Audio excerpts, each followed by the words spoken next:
Welcome, bienvenue. Welcome once again to another podcast. Now, the keen-eyed amongst you will recognise from previous outings Valerie Merrill. I'm, of course, Gareth Wax. And today we have a special guest of David Parry. We are all part of a cooperative, if you like, called the Portfolio Executive. And the Portfolio Executive is really gathering of fractional individuals. That's to say, those people, I think the unfashionable term would be part-time, but what it means is we don't necessarily commit to a full-time role. We step into a company, we might work with that company long-term, but it's tend to be seen on contract, as it were. And the idea is to help putty in those gaps to make those companies rise up and be able to achieve the goals that they previously have decided they wanted. Now, to that end, today's topic is one that I think most people will find interesting. We call it growing pains, and growing pains covers all sorts of areas. A number of questions that we've actually asked ourselves: how we were going to make this interesting, what we're going to talk about, what was going to entrap you, pull you in towards us, so that you'd feel that this is a thing that you want to spend your time on. And so today's topic, growing pains, is going to be all about when being good at what you do actually stops you from growing. To start us off, I first of all want to say, Valerie, welcome. Welcome, thank you. At all, and David, welcome. Thank you, Gareth. Valerie, Yep. not at all. Lovely having you on board. Valerie is a learning and development specialist, has been doing this for quite a while, and is, I'm afraid, quite good at it. David Parry has spent his time mostly working with corporates, enabling to actually see the way forward and actually take action so they can scale. So hence, he's a business scaling specialist. First topic, first question, which I'm actually going to throw at you, David, because you are our scaling specialist. When does founder, I don't know why my voice suddenly went high-pitched at that point. When does founder intuition stop being enough, David? Founder's intuition, of course, is incredibly powerful. It's important. It's the way that founders start the business in the first place. It's what got us out of corporate life or for whatever starting the business. And of course, as the business grows, it's that intuition, it's that knowledge. You get the founder that can keep his fingers on pretty much everything until they can't. And at that point, it works brilliantly when complexity in the business is low. So when it's just Right. me, we're all founders, aren't we, in our own businesses? We are. When it's just me, or when it's just, 2 or 3 of us, or even half a dozen, or even 10 or 15 people, founder can still keep control. But then, of course, you start to grow people, you start to grow sales, you start to grow processes in your business. It gets more complex. And Yes. so the complexity of a business, it's not to do with the founder, it's the success of the founder that growing the business makes it more complex. At that But point, they always say that businesses are really unable to scale if that business is wholly held together by the founder itself. well, the founder needs support, don't they? The founder's intuition needs support. So Right. it's not that you need to lose the intuition at all, because it's that passion that the founder's got that holds it together. And so even in bigger companies, I've seen it, and we debated it a lot, where how do you manage to keep that core drive or passion, the intuition from even a £100 million business? How do you manage to still retain that and grow the business? And the answer is you wrap that up like the gold jewel. You support, you wrap around that founder all the support mechanisms that they need in order to take the need for them to have their fingers on every single thing in the business that doesn't need to happen. And Valerie, let's ask Val a thing. Val, you've been through this yourself. I mean, you've built a business up with your husband from the ground up. And Yes. did you notice that point coming? I mean, how did you know when it was there? I think, well, when you're growing, when you want to make a jump, say, in revenue, or indeed you've got more people, more projects, you do need to have better processes. And it's interesting, David, because you said about the vision, the passion, but then that founder can't be all things to all people because they're suddenly working, 20 hours or 16 hours Yeah. a day and exhausting themselves and getting burnout. So it's managing each person, each founder really need from you in order to assist that scaling and make it manageable. And I often find, for me, people don't document what they're trying to do and achieve, and therefore bringing the team or the group with them. It's like when you're training somebody, you want to bring the workflow, the workforce together, uh, and bring that learning together. And it's the same with growing pains, isn't it, in some Yeah. respect? What do you think of that, Dave? So I think that's a really interesting point, Valerie, that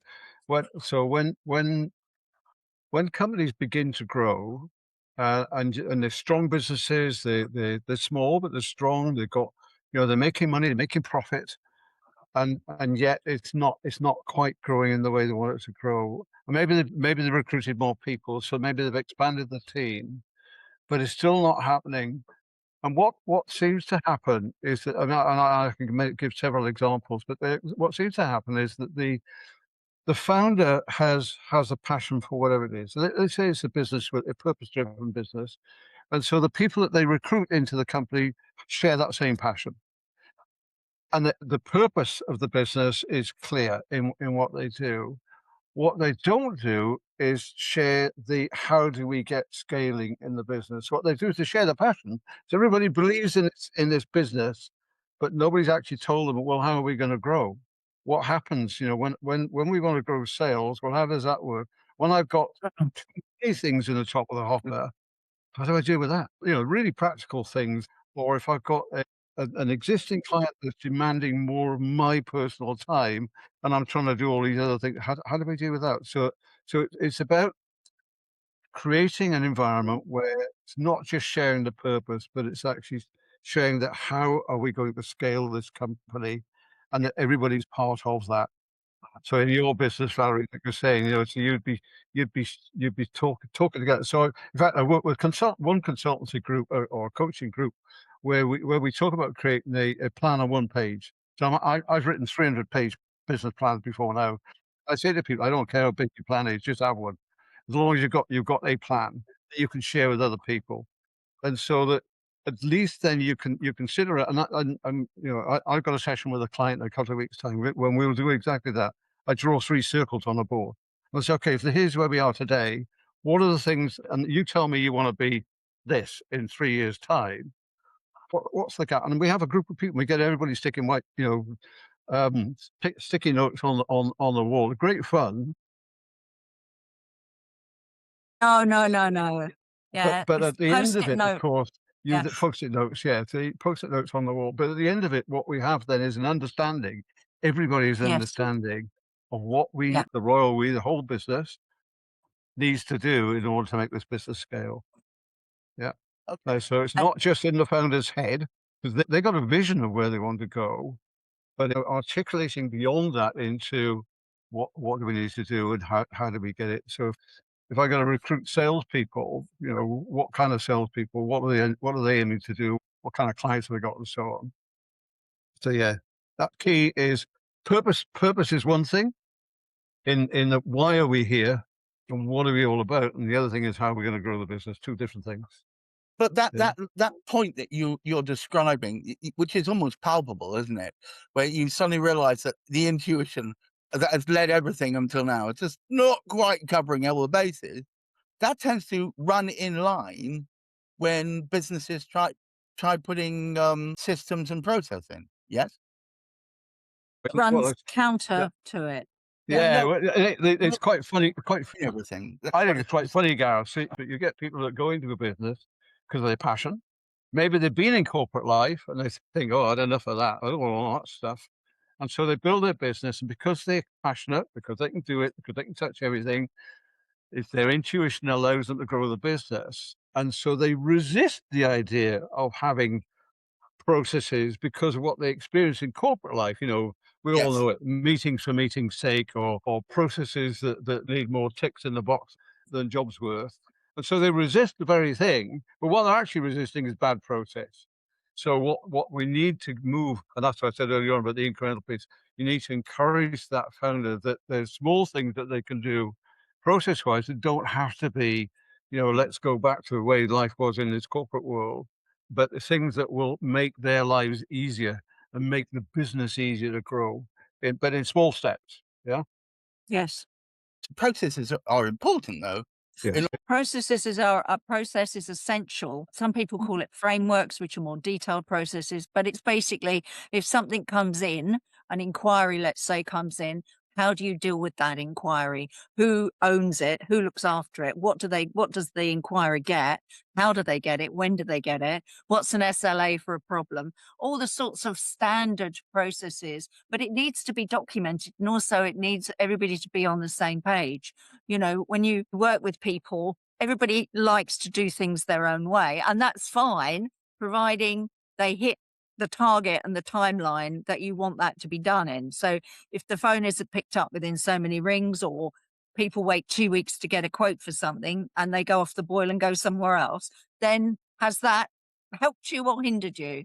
You know, so it's about working out what works for those people and making sure everybody's happy and are on the same page. And that takes time. And you know, we're all founders here, all of us. Yes. And you know, sometimes we don't like certain things. As David, you rightly said, we've been in corporate and found some of the processes onerous and just a waste of space and a waste of time. You But can tell. some are It's important. the water cooler chats, isn't it? "Oh, I'd do another EN36 today. Oh, it's the bane of my life." You know, it's all that. I remember when I used to work for, my goodness, going back, I used to work for Lloyd's Register of Shipping, 'cause not I was a Cisco consultant, and I for years and years, I would do bits here. And I just remember overhearing this stuff. "Oh, if we Yes. didn't have that form every time, then we would never be able to do this," and then you're thinking to yourself, "But if you didn't have the structure, we Let wouldn't me have the let space to work on." let me Go give on. you an example, a client example. Okay, this is what was a small business. It Mm, declined from 40 million down to 2 million over many years. A huge drop. And it done that. You know, I won't bore you with how that happened, but it was a Betamax story. Anyway, so we wanted the business to grow, and one of the things that they had was just a global. In theory, they had a distribution network. In practice, they didn't. So we built this distribution network in 43 different countries for this client. Yeah, uh-huh. it was beginning to work, and we grew the company. We multiplied the business many times over in a few years. One of the things that we did, though, having built that process, and it was a process, so we scaled through distributors. So we had playbooks for distributors. We trained the distributors. We knew what they all the things that you do. We then Mhm. launched a new product. That new product went into the marketplace in 3 months, and all of a sudden, we were doing £1 million worth of sales with this new product because we built the process with this distribution network in the first place. We knew exactly what to do. The distributors knew what to do. We knew what the marketing programs were in all of these countries, and it was like magic just watching this happen. But it was because Took 6 months we if you built a defined stable gut. we defined the process in the first place. Now, it doesn't have to be that big or that complicated, but it does need to. You know, it's what we said right at the beginning of this conversation. So if you're looking to my kind of clients looking to acquire a company, they don't want it to be dependent just on one person, and that's not necessarily the founder, but depend on one person. They want the Sure. organization to work like this distribution thing, that the example. They want the organization structure that you built in place to work well. And if it does, then the business will grow. What the intuition then coming back to that particular business, we built the infrastructure, we built an ability to scale.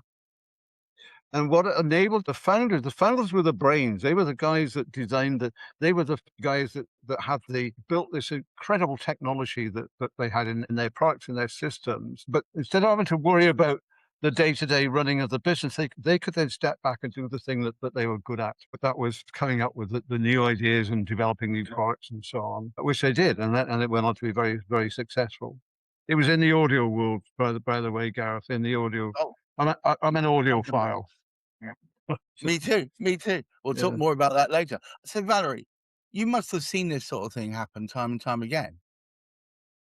I have. I've also seen it obviously with my L&D hat on, where people don't really understand why things aren't working. So with a lot of what we do, there is a process of education and awareness. We're not calling it that. we're calling it discovery or scoping or something else. But there is definitely an element where you need to understand the people and the business in order to be able to move that along and for it to work as seamlessly as it can do, because things change a lot and we are Yeah. in a very fast moving environment. So David, when do you think that founder intuition stops being enough? Is because sometimes founders get new new bursts of life, don't they? They go Yes. onto a second wind or whatever. Well, they do. And there's another passion of mine because I think it's through their people.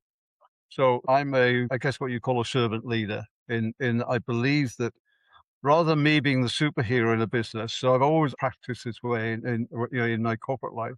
Rather than me being the superhero in leading and stepping out, me doing all the deals, which I could do, but far better that I train another 10 people to do the same thing and more than me. And well, let me give you another example of that. It's a bigger company, but nonetheless, a company in 9 countries that wasn't performing, 63 million pound business in 9 countries, wasn't really performing. We did many things, but one of the things was bring people together. So they're all good people, but operating in silos. We brought them together. We spent a lot of time building. We're having lots of fun, building relationships, working really hard. That business went from 63 million to 125 million in 2 years. Or less than 2 years, 18 Fantastic. months. Yeah. Unbelievable Is performance, that but I simply because tell you they were what, all pulling in the same direction? but yeah, that you beat me to it, Gareth. Oh, What sorry. the magic of that business, of course, we did the process stuff. Of course, we did all of the things that you would do in terms of restructuring a business. But the real magic was that people worked together. They were aligned as people across 9 countries, and it's just unbelievable. There's examples of the year end I was in France, year end, 50 people in the French office. The last day of the year, nobody was telling them to work. But 10 o'clock at night on the last day of day of the year, everybody in that business was there in the office, whether it was making tea or whatever they did in France. But the reason was because they were passionate and that they wanted to achieve the best possible outcome that they could get. Nothing to do with processes. It was to do with the alignment and the passion of the people. So there's We're an coming element close. of Coming close to the so end for of the the pod. founders coming back. Okay. So the founders, of course, were part of that. If I'm working with high caliber, enthusiastic salespeople, I get excited myself. It brings me to feel more engaged. If I'm working with miserable so and so, it does the opposite. But Yeah, we yeah. all feel it. We get enthused by other people around us. So I think if the founders got that kind of team spirit around them, then they'll grow and continue to grow. Yeah. Okay. Well, look, I'm coming towards the end of the podcast. I've got one last question to throw at you, and I'd very much like to hear Val's take on this once I've thrown it at you, David. Right. So here's the question. Buckle up. What's usually missing between shared purpose and that scalable growth model? Let's put your finger on it. Is it Missing. communication? Is it Is, David? Is it is good that the magic communication? bullet? Is that the silver bullet? I think it's more than communication. I think, as I said earlier on, so the shared purpose is definitely about communication, of course, but it's understanding that to grow the business, it's not just about the purpose. It's about how do I scale this company.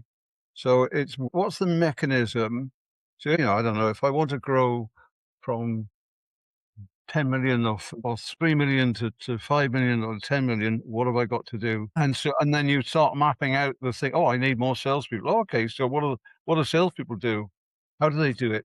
Your thing about writing down the playbook, Valerie, earlier on, all of those things. So one is about alignment of people and passion. The other is about alignment of how do I grow? What are the things that I need to physically do in order to grow this business? Excellent. So, how do you feel this can apply to businesses generally, Val? What should they take from today's podcast, in your mind? Well, I think as a founder, sometimes we're very close to our businesses, and we often do have ideas of of what we would like to do, but we need help and support at times of how to get there. And so, actually having even if it's a short-term fractional, it's good to have somebody with you, or at least to bounce ideas off and brainstorm to get those small incremental changes and a good pathway. I just want to point out that this has been spontaneous and live, although we did have questions to mull over. David, your sage thoughts on this have been quite inspiring. And to you, Valerie, thank you very much for Thank you. your insights as well. And if you hadn't seen it already, please do like and subscribe as it comes out on YouTube. Thank you so much for staying with us. And until next week, once again on the Portfolio Executive Podcast, where we mull over all these wonderful thoughts that help people like you, help people like them. Until next week, bye-bye.